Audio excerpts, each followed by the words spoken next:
Shalom bagi jemaat yang saya kasih dalam Tuhan. Bersyukur untuk pagi hari ini saya boleh diberikan kesempatan berjumpa. Salam kepada jemaat di tempat ini. Kiranya kita boleh bertumbuh bersama di dalam kebenaran Allah melalui firman-Nya. Bersyukur untuk kita boleh berjumpa. Saya di sini sebagai mahasiswa, Bapak Ibu Saudari. Saya ditemani istri untuk studi di sini. Studi teologi yang nanti akan kembali ke Indonesia untuk mengabdikan diri. Ya, saya berasal dari Indonesia, dari Surabaya. Lama pelayanan di gereja Kristus Tuhan namanya GKT. Itu kami punya sinode itu bernaung di bawah Dutch Reform, agak sedikit berbeda dengan Anglican di bawah English. Tapi paling tidak satu rumpun yang sama, kita sama-sama Calvinis di sini. Senang berjumpa dengan Bapak Ibu Saudari. Saya di sini studi mendalami tentang penebusan, karya penebusan yang mana meninjau hubungan dari penciptaan dan penciptaan kembali. Jadi melihat kejadian awal sampai wahyu nanti untuk melihat bagaimana koneksinya dan kesinambungnya di bawah teolog reform yang bernama Herman Bavinck di situ. Ya, jadi salam kenal untuk Bapak Ibu Saudari dan kita akan bertumbuh bersama di dalam kebenarannya. Lebih kalau dalam salam hangat itu lebih enak kita berbincang santai, ngobrol, chit-chat begitu ketika ada nanti ketika kita santap bersama gitu. Ya. Pada saat ini kita akan belajar firman Tuhan, Bapak Ibu Saudari. Kita akan merenungkan dalam 1 Petrus 5 ayat 1 sampai 14. Untuk lebih jauh kita akan belajar firman Tuhan. Mari saya ajak kita untuk berdoa terlebih dahulu. Tuhan, kami bersyukur untuk kemurahan-Mu yang besar yang memanggil kami sekalian untuk bersama memuji kebesaran Engkau. Tiba saatnya kami ingin belajar firman-Mu, berbicaralah kepada kami. Tolong kami agar kami boleh belajar firman-Mu dengan baik, agar kebenaran-Mu boleh memerdekakan kami di dalam Putra-Mu Yesus Kristus. Berkati kami semua dan tolonglah kami untuk memahami kebenaran yang sejati ini. Terpujilah Engkau dari sekarang dan sampai selama-lamanya. Demi Yesus Kristus kami berdoa dan berseru. Amin. Bapak Ibu Saudara-saudari, kita akan buka di dalam Alkitab kita 1 Petrus 5 ayat 1 sampai ayatnya yang ke-14. Saya akan membacakannya untuk Bapak Ibu Saudara dan saudara-saudara bisa melihat di dalam Alkitab masing-masing. Demikian firman Tuhan saya akan bacakan. Aku menasihatkan para penatua di antara kamu, aku sebagai teman penatua dan saksi penderitaan Kristus yang juga akan mendapat bagian dalam kemuliaan yang akan dinyatakan. Gembalakanlah kawanan domba Allah yang ada padamu, jangan dengan paksa tetapi dengan sukarela sesuai dengan kehendak Allah. Dan jangan karena kamu mau mencari keuntungan tetapi dengan pengabdian diri. Janganlah berbuat seolah-olah kamu mau memerintah atas mereka yang dipercayakan kepadamu. Tapi hendaklah kamu menjadi teladan bagi kawanan domba itu. Apabila Gembala Agung datang, kamu akan menerima mahkota kemuliaan yang tidak dapat layu. Demikian juga orang-orang muda tunduklah kepada orang-orang tua. Kamu semua rendahkanlah dirimu seorang terhadap yang lain, sebab Allah menentang orang yang congkak tetapi memberi anugerah kepada orang yang rendah hati. Karena itu, rendahkanlah dirimu di bawah tangan Tuhan yang kuat, supaya kamu ditinggikannya pada waktunya. Serahkanlah segala kekhawatiranmu kepadanya, sebab Ia memelihara kamu. Waspadalah dan berjaga-jagalah. Lawanmu si iblis berjalan keliling sama seperti singa yang mengaum-ngaum dan mencari orang yang dapat ditelannya. Lawanlah dia dengan iman yang teguh, sebab kamu tahu bahwa saudara-saudaramu di seluruh dunia menanggung penderitaan yang sama. Allah sumber segala anugerah yang telah memanggil kamu dalam Kristus kepada kemuliaannya yang kekal akan melengkapi, meneguhkan, menguatkan, dan mengokohkan kamu sesudah kamu menderita untuk sementara. Dialah yang punya kuasa sampai selama-lamanya. Amin. Dengan perantaran Silwanus yang kuanggap sebagai saudara yang dapat dipercayai, aku menulis dengan singkat kepada kamu untuk menasihati dan meyakinkan kamu bahwa ini adalah anugerah yang benar-benar dari Allah, berdirilah dengan teguh di dalamnya. Salam kepada kamu sekalian dari mereka yang di Babel, yang sama-sama terpilih dari Markus anakku. Bersalam-salamlah seorang kepada yang lain, dengan ciuman kasih dan damai sejahtera menyertai kamu sekalian yang berada dalam Kristus. Demikian firman Tuhan yang kita baca. Saudara-saudara, kita akan melihat bagaimana kepemimpinan dan pelayanan dalam kerendahan hati Kristus melalui teks yang sudah kita baca. Kita masuk di dalam sebuah zaman, saudara-saudara, di mana gereja pada masa kini mengalami tantangan kepemimpinan yang sedemikian rupa dan juga pelayanan. Seringkali kita melihat dasar orang melayani, dasar orang memimpin di dalam gereja karena motivasi-motivasi tertentu yang terselubung, atau dalam bahasa kita motivasi yang tidak murni di situ. Seperti orang ingin melayani Tuhan supaya dia bisa dihormati. Ada sebagian orang ingin melayani Tuhan, bahkan mau menjadi pemimpin di gereja karena ingin mencari keuntungan-keuntungan tertentu di dalam.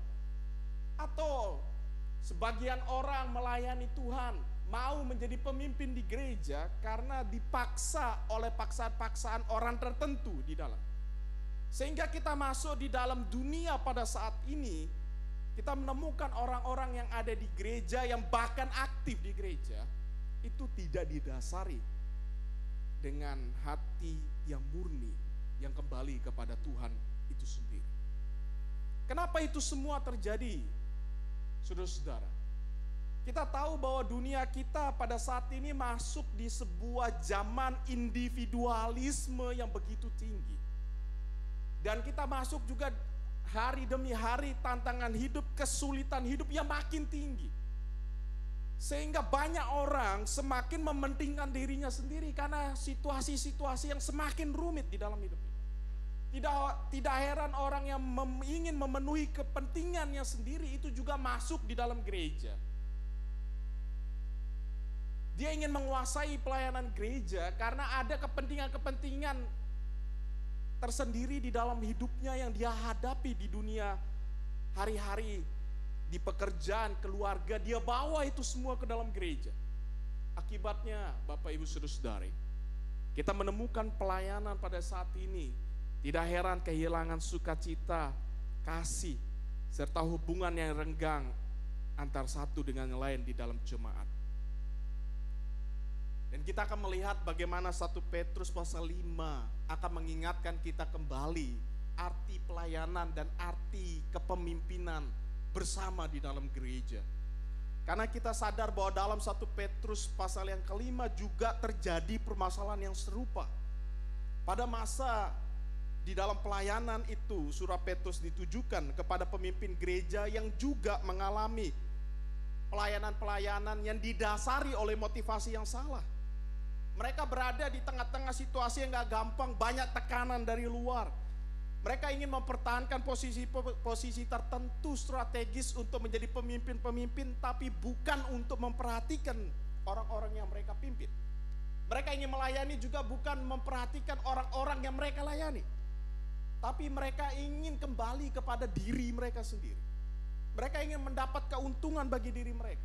Mereka tidak mau menderita karena situasi-situasi yang sulit yang mereka hadapi. Dan di dalam situasi itu surat 1 Petrus 5 ini ditujukan kepada jemaat-jemaat pada waktu itu. Dan pada saat ini kita juga akan melihat apa yang ingin diingatkan oleh Petrus di dalam suratnya. Dan juga kita akan pelajari bersama pada hari ini. Yang pertama, saudara-saudara, kita bisa melihat bahwa Petrus mengingatkan kita di dalam suratnya, mengembalakan dengan pengabdian diri. Kita melihat itu dalam ayat 1 sampai 4. Di mana ayat 1 di situ Petrus berbicara langsung kepada para pemimpin yang disebut penatua pada waktu itu. Pemimpin-pemimpin rohani jemaat. Ia menyebut dirinya di dalam ayat 1 sebagai teman penatua saksi penderitaan Kristus. Istilah frasa itu punya makna yang khusus, di mana Petrus sedang menempatkan dirinya sebagai apa? Seseorang yang dekat dengan mereka. Sebagai teman penatua, orang yang punya relasi yang dekat dengan para pemimpin pada waktu itu. Bukan hanya itu, saudara-saudara. Petrus juga mengingatkan dia adalah saksi penderitaan Kristus. Ini sebenarnya dia ingin mengatakan bahwa dia menasehatkan mereka para pemimpin pada waktu itu. Itu bukan berdasarkan teori-teori tertentu, tapi sesuatu yang dia alami sendiri. Pengalaman pribadi dan pengenalan dia akan Kristus yang sangat mendalam di dalam hidup. Makanya dia pakai istilah, saya ini adalah teman yang dekat dengan engkau, saya juga adalah saksi dari penderitaan Kristus. Saksi itu berarti dia menyaksikan bagaimana hidupnya di dalam melayani Kristus Yesus itu sendiri.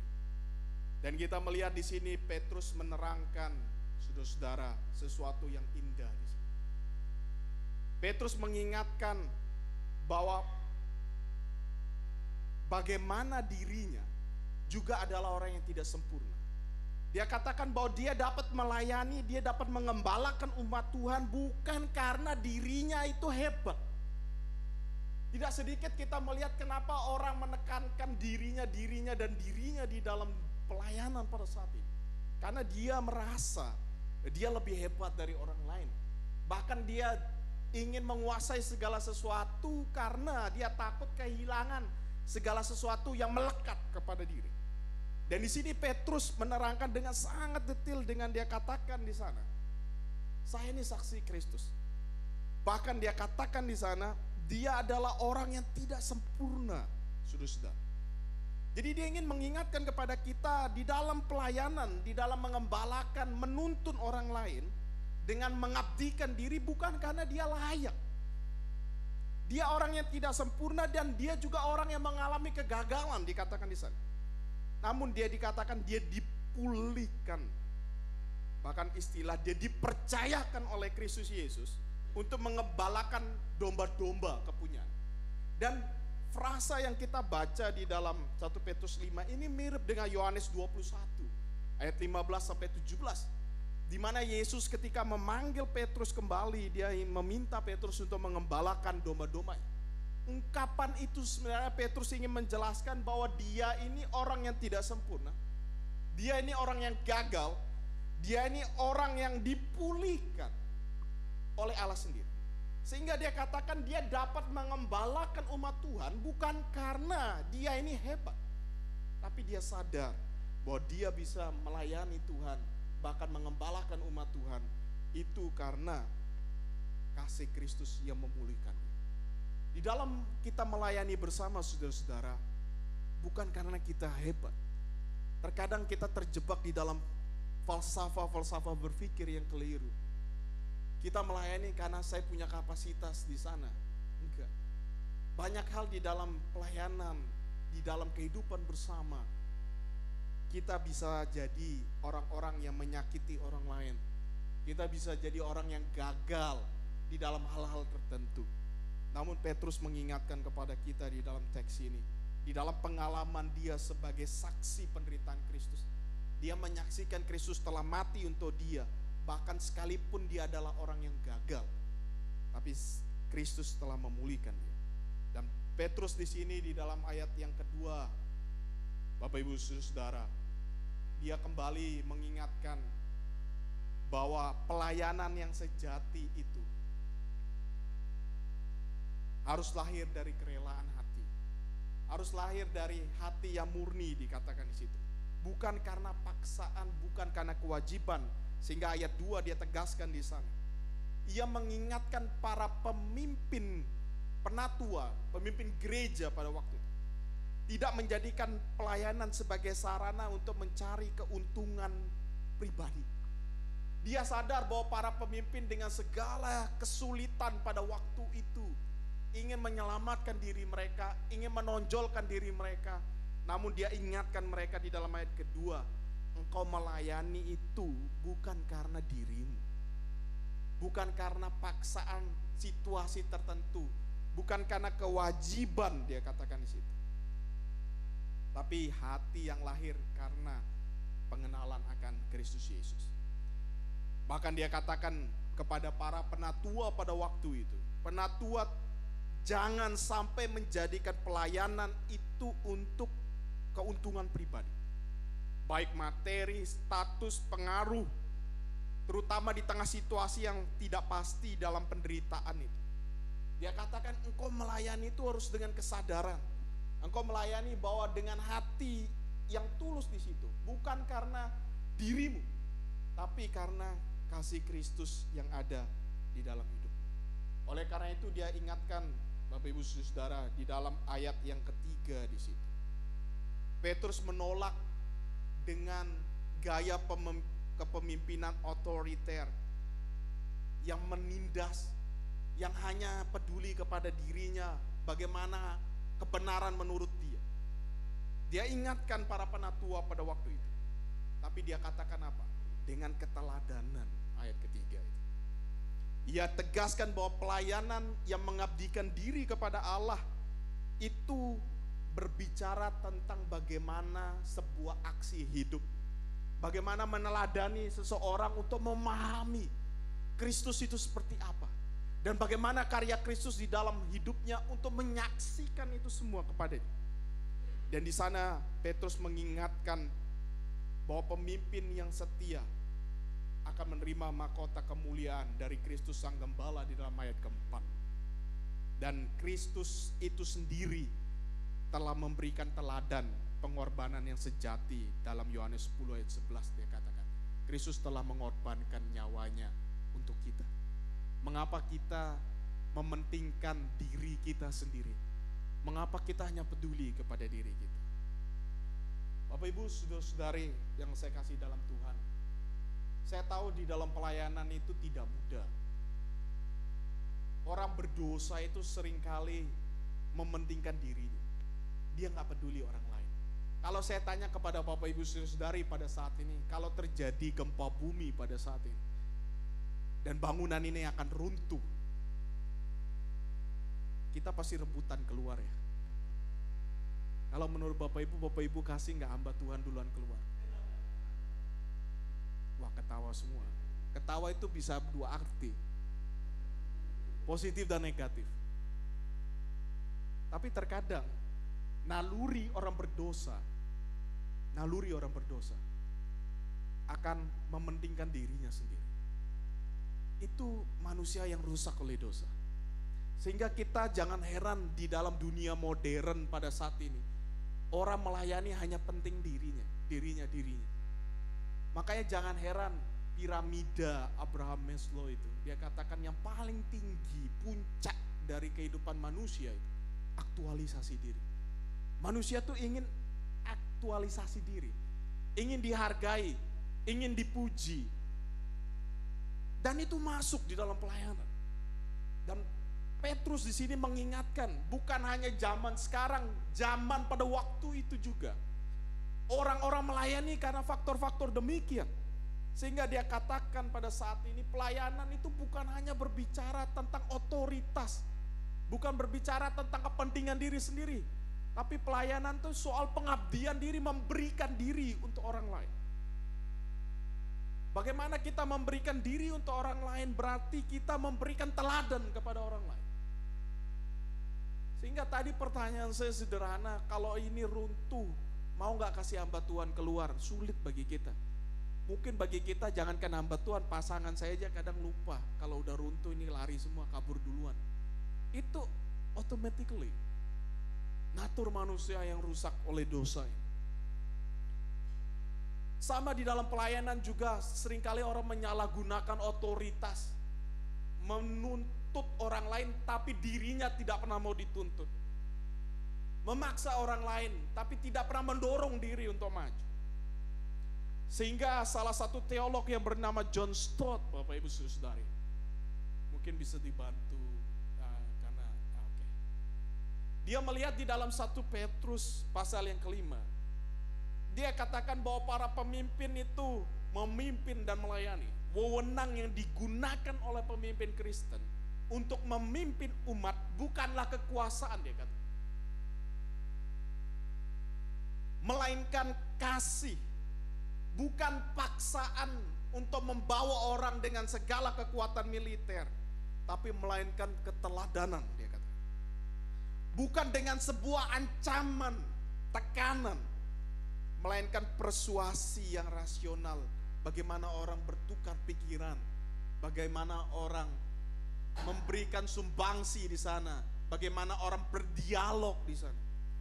Dan di sini sebenarnya yang ingin dikatakan oleh Petrus kepada kita pada hari ini sebagai orang-orang yang dipercayakan tanggung jawab untuk memimpin gereja, bahkan untuk melayani bersama. Dan kita melihat dari pelajaran yang pertama dari surat Petrus ini, kita melihat baik pemimpin maupun jemaat dipanggil untuk melayani dengan rela hati, bukan karena tekanan atau ambisi duniawi. Semua orang dapat meneladani Kristus dengan mengutamakan kepentingan orang lain. Yang ingin dikatakan satu, ketika orang mengutamakan orang lain, berarti dia sadar bahwa Kristus juga sebagai pemimpin di dalam hidup. Kristus adalah Tuhan di dalam hidup.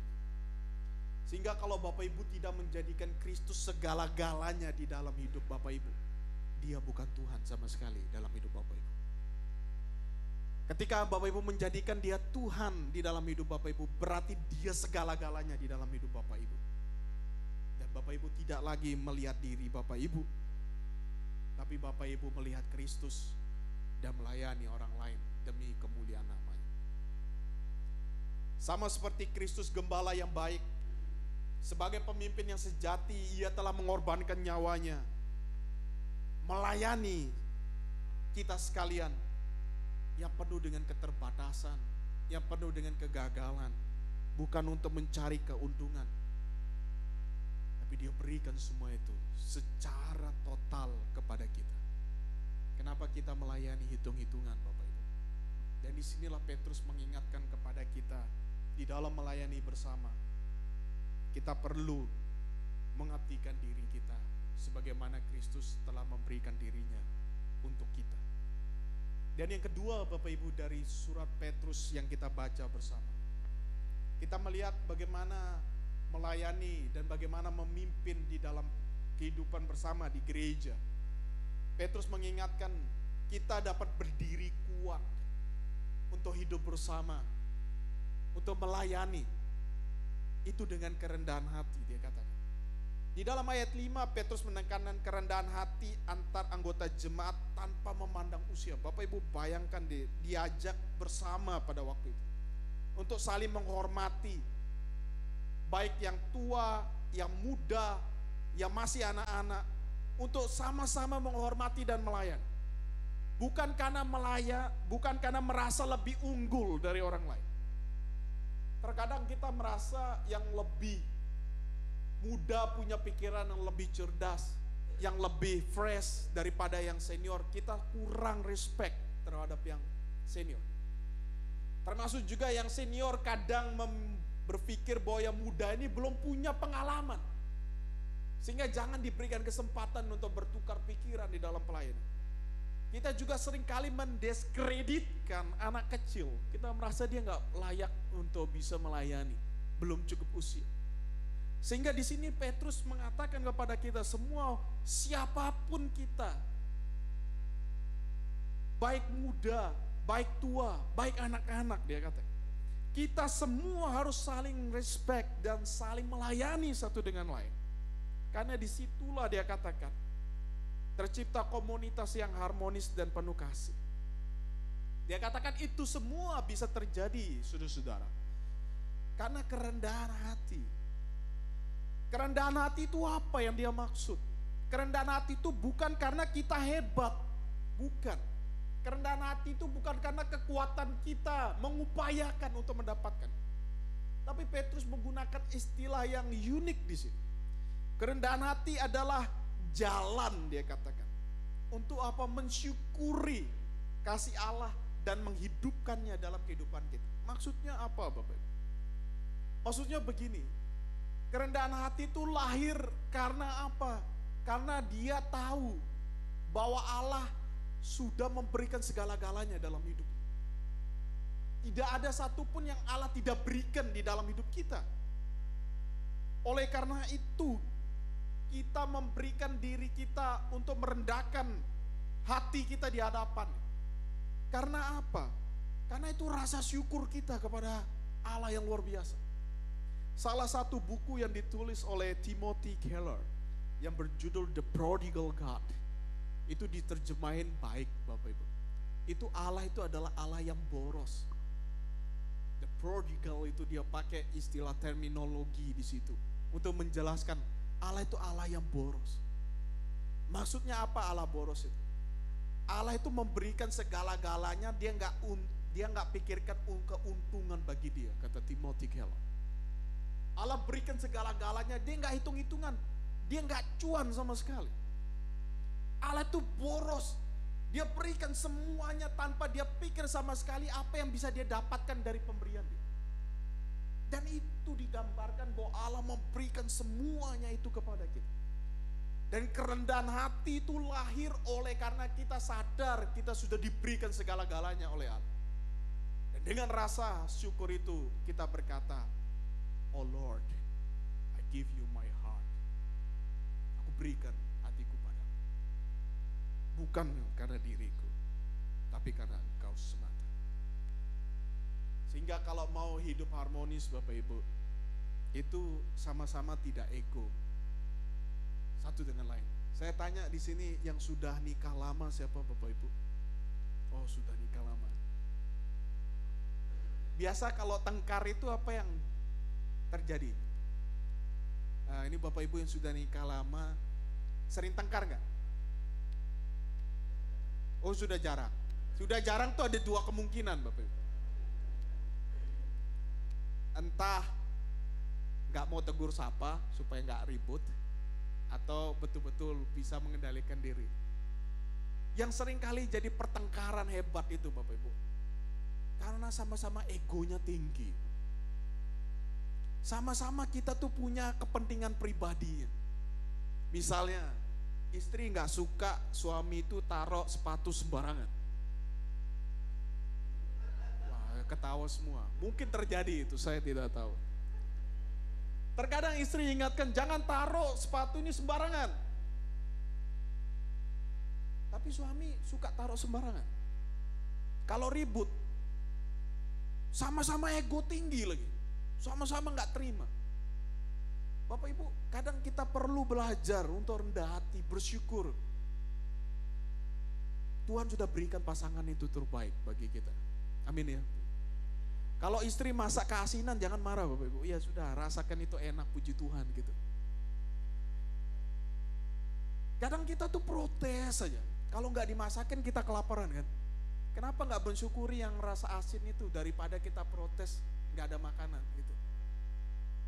Kenapa kita belajar untuk bersyukur? Disitulah bahasa yang dipakai oleh Petrus. Orang bisa rendah hati karena dia tahu rasa syukur di situ. Itu sebuah pemahaman, bukan karena Bapak Ibu mengupayakan dengan kekuatan Bapak Ibu, enggak ada.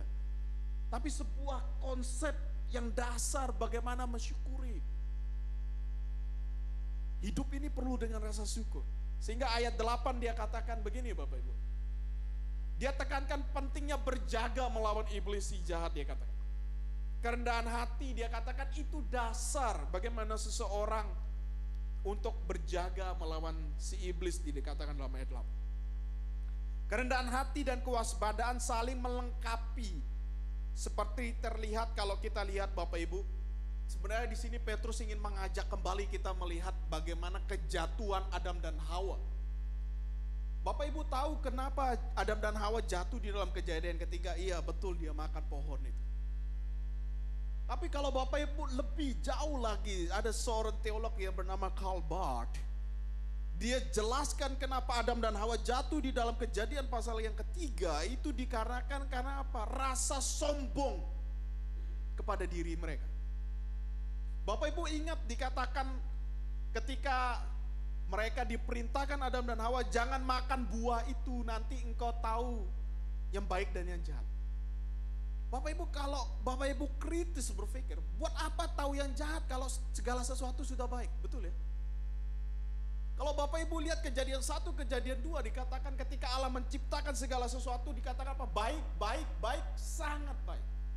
Kalau segala sesuatu itu baik adanya, kenapa mau tahu yang jahat? Di situ keluhnya kata Karl Barth, bahwa sebenarnya Kejadian pasal 3 itu adalah panggung kesombongan Adam dan Hawa. Egonya sangat tinggi. Kenapa dia mau makan pohon baik dan buruk kalau segala sesuatu itu sudah baik? Karena dia ingin menentukan itu sendiri menurut versi dia. Bapak Ibu, di sini kita diajarkan. Kenapa penting kerendahan hati dikatakan ayat 8 ketika kita berjaga melawan si iblis. Dia katakan, Petrus mengingatkan kita dengan rendah hati sebagai pemimpin dan melayani satu dengan lain. Kita sadar kita semua ini terbatas. Kita sadar bahwa kita perlu bergantung kepada Allah dalam segala hal di tengah hidup. Bukan karena kita kuat. Kita semua ini enggak kuat. Kita semua ini rapuh. Kita semua ini terbatas. Mau siapapun itu, mau hamba Tuhan, mau apapun, kita semua bisa gagal di dalam hidup. Oleh karena itu kita diingatkan kenapa perlu kerendahan hati. Sampai Petrus itu mengaitkan ayat 7 kerendahan hati. Baru dia masuk ayat ke-8.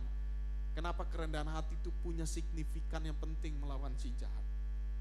Karena dengan kerendahan hati engkau tahu rasa syukur. Engkau tahu bahwa hidupmu ini bergantung kepada Allah dalam segala sesuatu. Ketika engkau tahu, engkau merasa hebat, engkau sanggup melawan itu, disitulah letak engkau gagal dalam segala hal. Saya ingat Bapak Ibu, ada teman saya itu perokok berat. Dia katakan, saya sanggup mengontrol segala sesuatu. Saya sanggup untuk tidak rokok lagi karena kekuatan saya. Bapak Ibu yang merokok masuk akal nggak ya dia ngomong? Yang merokok pasti tahu, geleng-geleng itu nggak make sense.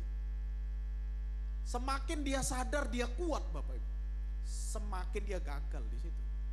Karena nggak ada satupun kita kuat. Dan disinilah sebenarnya logika berpikir yang Petrus berikan. Gak mungkin orang bisa melawan godaan kalau dia tidak sadar dirinya itu rapuh, terbatas. Dia butuh orang lain, dia butuh Tuhan itu di dalam hidupnya. Dan disinilah kita diingatkan bahwa dengan melayani satu dengan lain perlu kerendahan hati. Kita bisa menang di dalam segala kondisi apapun.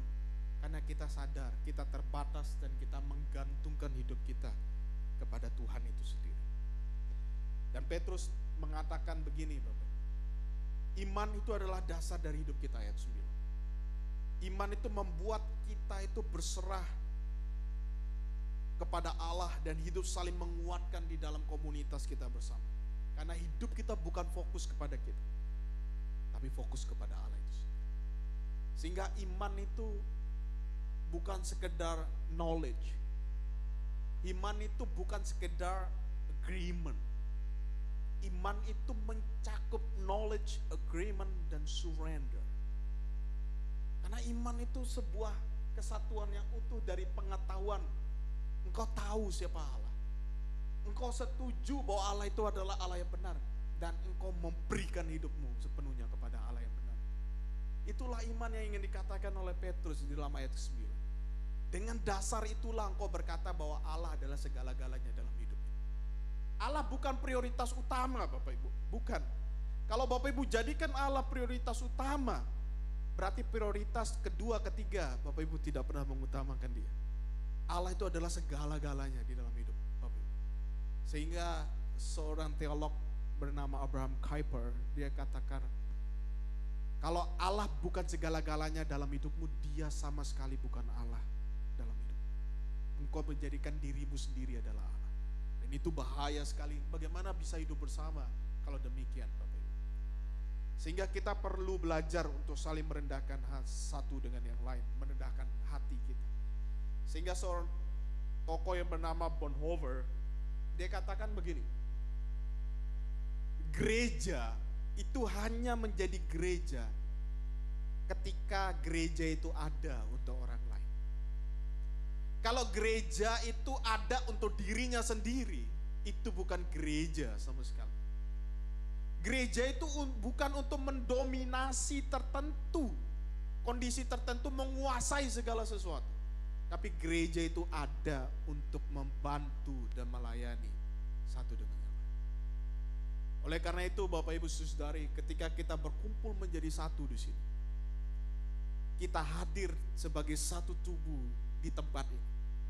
Bukan untuk mencari keuntungan kita satu dengan lain, tapi kita ada dengan segala kepuasan yang diberikan Allah di dalam hidup kita. Rasa syukur itu, kita melayani satu dengan yang lain. Oleh karena itu poin yang kedua ini, kita dipanggil untuk saling tunduk dan mendukung, untuk membangun komunitas yang kuat dalam iman dan kerendahan hati. Cobaan, tantangan, kesulitan bisa hadir di dalam hidup kita, di dalam pelayanan kita bersama. Tapi marilah kita belajar untuk berdiri bersama sebagai tubuh Kristus, meneladani kerendahan hati dan ketaatan yang ditunjukkan oleh Kristus sendiri. Dalam Filipi 2 ayat ke-8, Kristus merendahkan dirinya, bahkan taat sampai mati di sana. Dan mari bersama kita lihat di dalam poin kedua, kita hadirkan iman itu, Allah sebagai pusat segala sesuatu. Dan kita belajar untuk rendah hati satu dengan lain, untuk saling melayani satu dengan lain. Bukan menuntut untuk dilayani, tapi belajar untuk melayani satu dengan yang lain. Dan yang ketiga Bapak Ibu, bagian yang terakhir di dalam surat ini, kita melihat Petrus mengingatkan kekuatan kita di tengah badai dan penderitaan itu. Ada kekuatan di dalam badai hidup kita. Dalam ayat ke-10 kita lihat Petrus menegaskan sebuah kontras yang radikal antara penderitaan yang kita alami dengan karya Allah yang kekal. Ini menarik Bapak Ibu. Dalam ayat 10 itu ada sebuah comparison di situ yang dimainkan oleh Petrus. Dalam ayat 10 dia katakan, kita semua bisa menderita. Zaman itu juga pemimpin bisa menderita, gereja menderita, para penata layan, penatua, semua menderita. Tapi dia pakai istilah yang menarik di dalam ayat 10. Seketika lamanya, dalam istilah itu. Itu menggambarkan bahwa kondisi penderitaan itu ada ukuran waktunya. Itu temporary, dia ingin katakan. Bahwa penderitaan kita yang ada di dalam kehidupan kita itu sementara, dia ingin katakan. Itu temporary.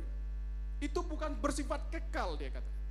Tapi dia menarik di situ, dia katakan apa? Karya Allah itulah yang kekal, dia kata. Penderitaan kita yang kita hadapi di dalam mengikut Tuhan, melayani Tuhan, itu sementara, temporary, dia kata. Itu bukan bersifat kekal. Makanya dia pakai istilah seketika lamanya. Itu merujuk kepada sebuah batasan waktu. Tapi dia pakai istilah Allah dalam restorasi yang kekal, itu merujuk kepada apa? Sesuatu yang berlanjut terus menerus. Dari saat ini, dari dulu, sekarang, dan sampai selama-lamanya. Dia katakan ada 4 istilah dia pakai di situ, punya bentuk frasa yang jelas, itu continue satu dengan lain. Dan Allah bersifat progresif, dia kerjakan itu semua. Dia memperlengkapi, dia meneguhkan, dia menguatkan, dia mengokohkan kita di dalam penderitaan yang bersifat sementara. Dia katakan apa? Dia akan memulihkan kita sama seperti tukang kayu yang memperbaiki kerusakan-kerusakan. Dia akan meneguhkan kita sekalian. Dia akan memberikan fondasi yang tak tergoyahkan di dalam hidup ini sekalipun kita rapuh. Dia akan memberikan kekuatan bagi kita. Kekuatan yang bersifat dinamis untuk kita bisa bertahan dalam segala season hidup kita. Dia akan mengokohkan kita menjadi bangunan rohani. Sekalipun kita ini rapuh, kita tidak akan runtuh di sana. Dan disinilah dia katakan, Petrus ingin katakan dalam ayat 10, penderitaan itu bukan akhir kisah hidup. Kadang melayani Tuhan itu gak enak Bapak Ibu. Kenapa gak enak? Kurang dihargai ternyata. Kadang kita melayani Tuhan merasa, waduh, saya sudah melayani, bahkan memberikan totalitas waktu. Kadang dievaluasi lagi, Bapak Ibu ya. Setuju ya? Yang tim yang nggak suka evaluasi di sini ada. Paling nggak enak kalau jadi panitia ini, udah kerja keras, kerjanya sampai malam, dievaluasi negatif lagi, Bapak. Sakit hati ya, sebagai manusia.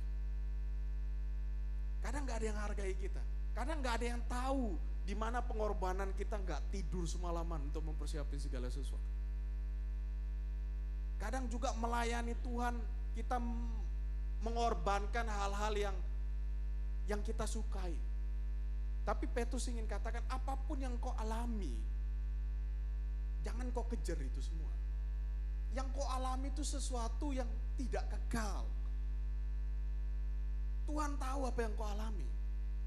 Dan Tuhan akan mengerjakan sesuatu yang tidak engkau bayangkan di dalam kondisimu. Dengan istilah dia merestorasi karyanya yang bersifat progresif. Dia tidak biarkan engkau tergeletak di situ. Dengan 4 istilah memperlengkapi, meneguhkan, menguatkan, mengokohkan.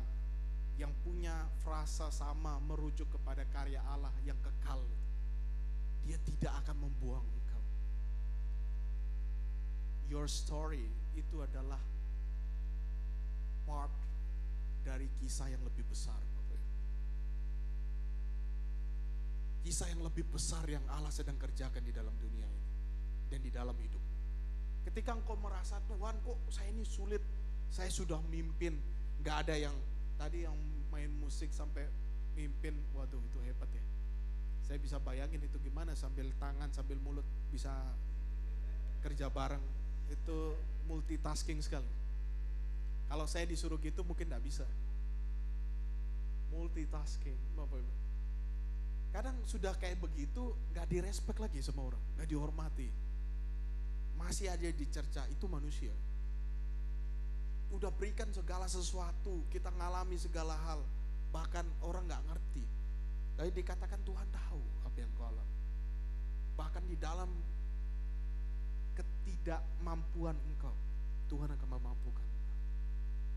Dan disinilah dia katakan di dalam ayat 10, dia akan mengerjakan itu semua dalam hidup. Dia tidak akan membiarkan engkau runtuh.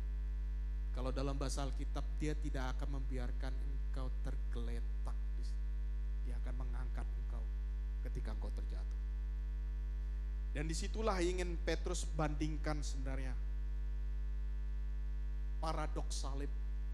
Salib itu kita bilang penderitaan, betul. Salib itu juga kemuliaan di sana. Paradoks itu istilah yang unik di dalam teologi kekristenan. Paradoks itu sesuatu yang hina, tapi sesuatu yang mulia. Dan itu juga yang dikerjakan Allah, di mana ada panggilan, kemuliaan melalui penderitaan yang gak make sense dalam pandangan manusia. Bagaimana menderita, bagaimana mati, itu sebuah kemuliaan. Tapi itulah yang ditunjukkan kepada Kristus untuk kita sekalian. Dan kita dipanggil untuk melayani itu. Pola ini juga bagaimana Petrus bangun di sana. Mengubah kita sekalian bahwa dengan melayani Tuhan, kekuatan itu bukan karena kita. Sekalipun kita sulit, sekalipun kita menderita, kita perlu sadar bahwa itu semua mendatangkan kemuliaan bagi nama Tuhan. Maka dari itu Bapak Ibu, dalam ayat 10 ayat 11, Allah sumber segala kasih karunia, itu sebuah doksologi yang ingin dipanjatkan. Kita lihat di dalam ayat 10 ayat 11. Petrus mengingatkan bahwa anugerahnya itu menyertai dan melampaui apa yang kita rasakan. Akan muncul segala pujian kuasa yang kekal, menjadi dasar bagi kita untuk berdiri pada saat itu. Petrus mengingatkan kepada kita, inilah yang akan lahir di dalam segala hal yang kita hadapi pada saat itu. Dan kita tidak pernah sendiri di sana dikatakan. Ada istilah di dalam ayat 12, dia katakan kebenaran yang dia berikan kepada jemaat pada waktu itu adalah kebenaran yang bisa divalidasi dengan istilah dia katakan Silvanus di situ. Dalam ayat 12. Bahwa apa yang disampaikan Petrus ini bisa dia buktikan validasi kebenaran melalui kesaksian dia melalui kesaksian orang lain. Dan dia katakan, dalam penderitaan itu, you're not alone. Dia pakai istilah ada jemaat di Babylon yang merujuk kepada gereja di Roma, bahwa ada sahabat-sahabatmu juga mengalami hal yang sama. Dan dia juga mendukung dan mendoakan engkau. Dan dalam ayat 14 ditutup oleh Petrus bahwa kehangatan di dalam komunitas gereja kita dengan istilah wujud bersalam-salaman dan cium kasih, itu bukan berarti kita habis ini saling cium-ciuman, bukan. Itu menekankan kedekatan yang intim yang Allah pakai melalui komunitas, dan itu bisa tercipta seperti yang tadi karena kemurahan Allah, karena kerendahan hati dan iman yang mengikat kita satu dengan lain. Kita diminta untuk berpegang teguh satu dengan yang lain. Dan pada akhirnya Bapak Ibu, seorang teolog bernama Charles Spurgeon, dia katakan, Allah itu terlalu baik untuk bersikap kejam. Dia terlalu bijaksana untuk salah. Dan ketika kita tidak dapat melihat tangannya, dia katakan, Charles Spurgeon, kita harus percaya kepada hatinya. Terkadang banyak hal tidak kita ketahui dalam hidup ini. Kenapa ini harus terjadi? Berapa lama ini harus terjadi? Atau dalam bahasa Mazmur kita harus berapa lama lagi? Tapi Spurgeon katakan, engkau kadang tidak tahu tangannya bekerja, tapi engkau diminta percaya kepada hatinya. Karena hatinya itu total untuk Bapak Ibu dan saya. Dan kita diminta berdiri untuk melayani satu dengan lain. Penderitaan bukan akhir kisah hidup kita. Allah berjanji, Ia akan memulihkan dan menguatkan kita di dalam melayani satu dengan lain. Kita semua memiliki badai hidup kita sendiri-sendiri. Namun kita diminta untuk pegang kepada kesetiaan Allah, bukan kesetiaan kita. Dan harapan akan kemuliaan bersama Kristus. Kristus telah menderita dan dimuliakan. Penderitaan kita mengantar kita untuk semakin serupa dengan Dia. Imitatio Christi dalam bahasa Latin. Kita semakin hari semakin serupa dengan Dia. Image of Christ itu sendiri. Tuhan memberkati kita, Tuhan memberkati gerejanya, dan Tuhan bangunkan pelayanan bersama di tempat ini. Dan kita boleh percaya kepada janji Allah. Mari kita berdoa bersama untuk firman Tuhan. Tuhan, terima kasih untuk firman-Mu. Terima kasih karena Engkau memakai Petrus mengingatkan kami pada saat ini. Tolong kami ya Tuhan agar kami bertumbuh dalam kebenaran Engkau. Kami serahkan seluruh hidup kami, masa depan kami semua dan gereja ini. Terpujilah Engkau. Demi Yesus Tuhan kami yang hidup kami berdoa. Amin.